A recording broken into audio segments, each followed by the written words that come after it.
Lead పెరుగుతుంది Aam Aadmi party lead పెరుగుతుంది ఆమ్ ఆద్మీ పార్టీకి 11 స్థానాల్లో లీడ్ కొనసాగిస్తుంటే బీజేపీ 8 స్థానాల్లో లీడ్ను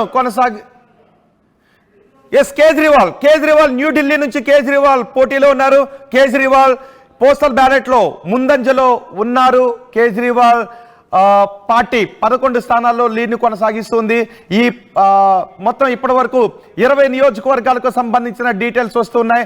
అందులో న్యూఢిల్లీ కూడా ఉంది. న్యూఢిల్లీ నుంచి కేజ్రీవాల్ పోటీ చేశారు. కేజ్రీవాల్ ముందంజలో ఉన్నారు. అరవింద్ కేజ్రీవాల్ ముందంజలో ఉన్నారు. ఆమ్ ఆద్మీ పార్టీ 11 స్థానాల్లో ఇప్పుడు లీడ్తో ఉంది. బీజేపీ 9 స్థానాల్లో 9 నియోజకవర్గాల్లో లీడ్లో ఉంది. గత ఎన్నికల్లో బీజేపీ 8 స్థానాలను కైవసం చేసుకుంది. ఆమ్ ఆద్మీ పార్టీ 62 స్థానాలను కైవసం చేసుకుంది. ఇప్పుడు బీజేపీ 12 స్థానాలను కైవసం చేసుకుంది. BJP Aam Aadmi party number ఒక్కొక్కటిగా పెరుగుతుంటే బీజేపీ నెంబర్ కూడా ఆమ్ ఆద్మీ పార్టీని తరుముకుంటూ వస్తోంది. 11 స్థానాలను లీడ్లో ఉంటే బీజేపీ తన లీడ్ను ఆధిక్యతను పెంచుకుంది. బీజేపీ ఆధిక్యతను పెంచుకుంది. ఆమ్ ఆద్మీ పార్టీ 11 స్థానాల్లో లీడ్లో ఉంటే బీజేపీ 13 స్థానాలు లీడ్లో ఉంది. పోటీ నువ్వా నేను అన్నట్టుగానే కొనసాగుతుంది.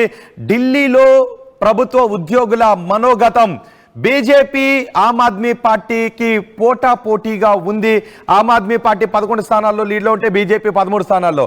ఒకసారి ఆమ్ ఆద్మీ పార్టీ వెనుకబడుతుంది, ఒకసారి బీజేపీ వెనుకబడుతుంది. బీజేపీని తరుముకుంటూ ఆమ్ ఆద్మీ పార్టీ వస్తుంది. ఆమ్ ఆద్మీ పార్టీని దాటుకుంటూ బీజేపీ ముందుకు వెళుతోంది.